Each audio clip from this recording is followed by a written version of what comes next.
So, it seems there's good news coming out of Iraq today. Apparently the number of U.S. troop deaths, according to the Associated Press, have reached their lowest point since February 2004. Now obviously this would be great news in and of itself, but the positives don't stop there. In accordance with the drop in U.S. troop deaths, Iraqi deaths in May are down more than half from what they were in April. And, if that wasn't enough, oil production, a major source of revenue for the Iraqis, is at a post-war high. But again, that's not all. At the same time all these other things have been happening, Iraqi forces have taken the lead in offensives in Mosul, Sadr City, and Basra with relatively little violence and with great success.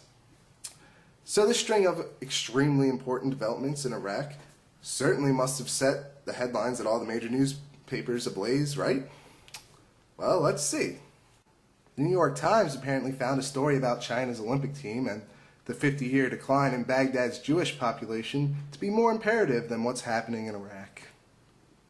The Washington Post decided that, in fact, a fire at Universal Studios and a story on how Iranians really like us were far more important than positive developments in Iraq. The LA Times thought it appropriate to dedicate their coverage to every angle of the Universal Studios fire, but while they buried news on Iraq, at least we can all stop worrying about the location of the MTV Movie Awards. Thanks, of course, to their brilliant coverage. But the Chicago Tribune is probably the best example of a newspaper with its priorities in order. Here's their headline.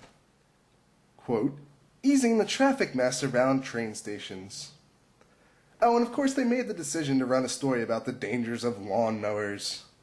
All this while not mentioning a word of the positives in Iraq on their website. How nice.